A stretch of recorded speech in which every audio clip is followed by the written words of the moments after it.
디지털투데이 데일리 픽입니다. 일명 타다 금지법이 통과되면서 타다 측이 베이직 서비스를 포기했죠. 타다 내부에서도 이와 관련 내용이 깊어진 상황에서 대내외적인 법적 분쟁이 일어날 조짐이 보이고 있습니다. 아시아경제는 타다 비상대책위원회를 인용해 드라이버들은 9일 오전 서울중앙지방검찰청에 이재용 전 소카 대표 등에 대한 고발장을 접수할 예정이라고 보도했습니다. 파견법과 근로기준법 위반 혐의인데요. 타다가 오는 10일까지만 베이직 서비스를 제공하겠다고 밝히면서 일자리를 잃을 위기에 처한 드라이버들은 생존을 위해 비대위를 출범시켰고 현재까지 270명이 가입했습니다. 파견직으로 계약한 사람들은 운수업에 파견할 수 없는데 타다 측이 파견했다는 것이 주된 고발 내용입니다. 타다 드라이버들은 파견업체가 고용한 파견 노동자와 프리랜서로 나뉘는데요.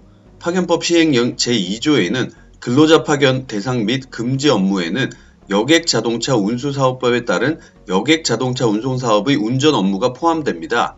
인력업체를 통해 파견 나온 노동자들을 직접 지휘, 명령해 자동차 운송사업을 해서는 안 된다는 소리입니다.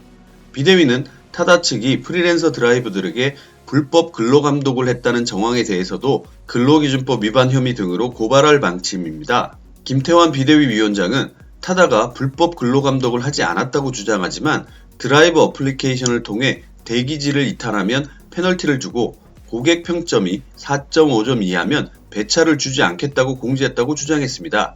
타다 비대위는 검찰 고발과 더불어 근로자 지위 인정 민사소송을 위해 드라이버들의 뜻을 모으고 있는 것으로 알려졌습니다.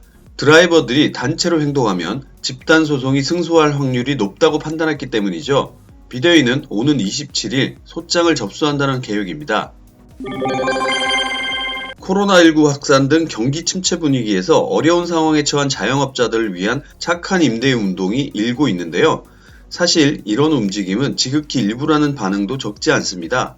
KBS는 법적으로 임대료를 낮출 수 있는 권리를 행사해야 한다는 주장이 나오고 있지만 실제로는 쉽지 않다고 보도했는데요. 이번에 착한 임대료 운동에 참여한 임대인은 4천여 명에 불과합니다. 임대인의 선의에만 기대서 임대료 인하를 요구하기는 어려운데요. 그렇다면 임대료를 낮출 제도적 장치는 없을까요? 현행법에는 경제사정의 변동으로 여의치 않을 경우 월세나 보증금의 조정을 청구할 수 있는 감액 청구권이 있습니다. 다만 건물주가 동의하지 않을 경우 소송을 통해 법원의 임대료 조정 판단을 받아야 합니다. 그런데 임차인의 상황을 객관적으로 입증하기 쉽지 않기 때문에 법원이 관련 청구를 받아들인 경우는 IMF 당시 한 건뿐입니다. 하지만 코로나19 여파가 소상공인과 자영업자에게 전방위적인 영향을 주고 있는 만큼 법원의 판단이 달라질 수 있다는 전망도 있습니다. 궁금한 게 있으면 네이버에게 물어보라는 농담이 있죠. 그만큼 네이버의 검색 서비스가 제공하는 정보가 많다는 뜻일 텐데요. 뉴스원은 각 분야의 전문가들과 실시간 상담을 해주는 플랫폼 네이버 엑스퍼트가 위법 논란에 휩싸였다고 보도했습니다. 최근 도입된 법률 상담 서비스가 변호사법 위반 소지를 가지고 있다는 것이죠. 7일 현재 네이버 엑스퍼트 법률 상담 서비스에는 10여 명의 변호사들이 활동하고 있습니다. 이들은 각자 전문 분야를 내걸고 상담을 받고 있는데 가격은 10에서 30분에 2만원에서 5만원 선입니다. 그런데 일부 법조인들이 이 같은 방식의 문제를 제기하고 나섰는데요. 네이버가 이용자에게 결제하는 금액 5.5%를 수수료 형식으로 가져가는데 이것이 변호사법 위반 소지가 있다는 것이죠. 변호사법 34조에는 변호사가 아닌 자가 법률 사건이나 사무에 관해 특정 변호사에게 소개 또는 알선하고서 그 대가로 금전 대가를 받아서는 안 된다고 규정되어 있는데 법조 브로커 등의 폐단을 막기 위한 것이죠. 이에 대해 서울지방변호사회는 형사고발 여부까지 검토하고 있는 중입니다. 서울변회 관계자는 아직까지 공식적으로 확정된 바는 아니지만 내부적으로 해당 내용을 검토하고 있는 중이라고 밝혔습니다. 서울변회는 지난해에도 비슷한 서비스를 내놨던 크몽을 고발한 바 있습니다. 크몽은 지난해 변호사를 고객과 연결하는 서비스를 내놨는데 역시 수수료를 받는 부분에 대해 변호사법 위반이라는 지적을 받았습니다. 크몽은 이후 법률 서비스에 대해서는 수수료를 받지 않겠다는 방침을 내놨는데요. 네이버는 이에 대해 크몽의 사례와는 다르다는 입장입니다. 네이버 관계자는 수수료는 결제 대행 서비스의 제공에 대한 실비 변상일 뿐 법률 서비스에 대한 대가가 아니라면서 사전에 법률 자문을 받아 문제가 없다고 판단돼 서비스를 시작했다고 설명했습니다.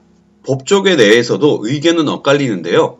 변호사법 위반 소지가 충분하다는 의견이 있는가 하면 이 같은 지적이 온라인 산업에 대한 이해가 부족한 구시대적인 발상이라는 반박도 있습니다.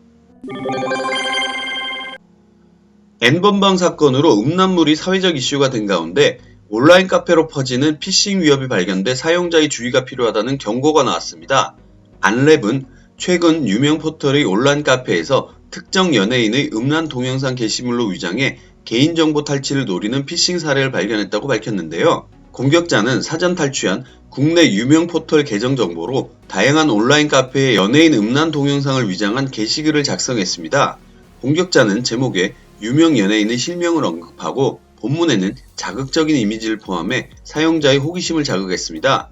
사용자가 본문의 이미지를 클릭하면 공격자가 미리 제작해 놓은 음란 동영상 플레이어를 위장한 피싱 사이트로 연결됩니다. 해당 피싱 사이트 내 동영상 플레이어의 재생 버튼을 클릭하면 포털 사이트의 로그인 화면과 유사한 가짜 로그인 페이지가 열립니다. 만약 사용자가 자신의 포털 아이디와 비밀번호를 입력하면 이 계정 정보는 공격자에게 전송됩니다. 계정 정보 입력 후에는 정상 포털 사이트의 동영상 서비스 페이지로 자동 연결되는데요. 안랩은 현재 V3 제품군에 피싱 사이트 차단 기능 활성화를 하면 해당 피싱 URL 접속 시 사이트 접근을 차단할 수 있다고 밝혔습니다. 박태환 안랩 팀장은 온라인에서 선정적인 소재를 활용한 개인정보 탈취 수법은 꾸준히 발생하는 보안 위협 사례 중 하나라며 특히 사회적 거리두기로 온라인 비대면 소통이 많아진 요즘엔 사용자의 기본 보안 수칙 준수가 그 어느 때보다 중요하다고 밝혔습니다. 요즘 식사 배달 서비스는 가히 전성기라 해도 과언이 아닌 상황인데요. 애플리케이션으로 점심을 주문하면 로봇이 사무실로 배달해주는 서비스가 선을 보인다고 합니다. 디지털투데이는 기업용 모바일 식대관리 솔루션 식권대장을 운영하는 벤디스가 로봇 솔루션 전문 기업인 로보티즈가 개발한 실외 자율주행 로봇에 식권대장의 예약 결제를 적용, 비대면 로봇 점심 배달 서비스에 나선다고 보도했습니다. 코로나19의 확산으로 동료와 함께 식당을 방문하는 직장인 점심 식사 문화에도 사회적 거리두기 실천이 요구되고 있는 가운데 양사의 협업으로 식권대장 앱을 통해 비대면으로 식사를 주문하고 로봇이 이를 배달해주는 서비스를 제공하게 된 건데요. 예약 결제는 배달 음식을 정해진 시간에 사무실로 받기 위해 사용하는 식권대장의 결제 방식입니다. 주문 내역은 식당 전용 앱인 식당대장으로 접수되고 점주는 시간에 맞춰 음식을 준비하게 되는데 그 사이 배달원이 식당을 방문해 음식을 수령하고 배달하는 역할을 실외 자율주행 로봇이 대신하게 됩니다. 식권대장은 앱 기반의 주문, 결제, 관리 기능을, 로보티즈는 로봇 배송 기술을 제공하는 것입니다. 동시에 로보티즈는 가장 먼저 이 서비스를 사용하는 기업이 됐는데요. 서울 강서구 마곡동에 위치한 로보티즈 본사 임직원들은 아침마다 식권대장 앱을 통해 로봇 배송이 가능한 식당 4곳에서 점심 식사를 예약할 수 있습니다. 예약된 식사는 로봇이 점심시간에 맞춰 사옥 앞으로 배달해줍니다.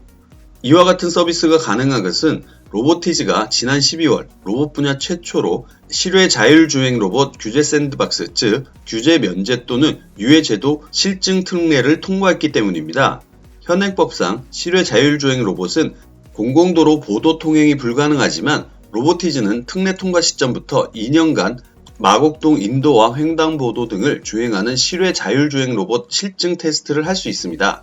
코로나19의 확산이 양사의 협업을 앞당기기도 했는데요. 원래는 실외 자율주행 로봇과 식권대장 앱을 연동한 음식 배달 실증 테스트를 미뤄오다가 코로나19 사태로 비대면 배달 필요성이 증가하면서 테스트의 조기 실시를 결정했습니다.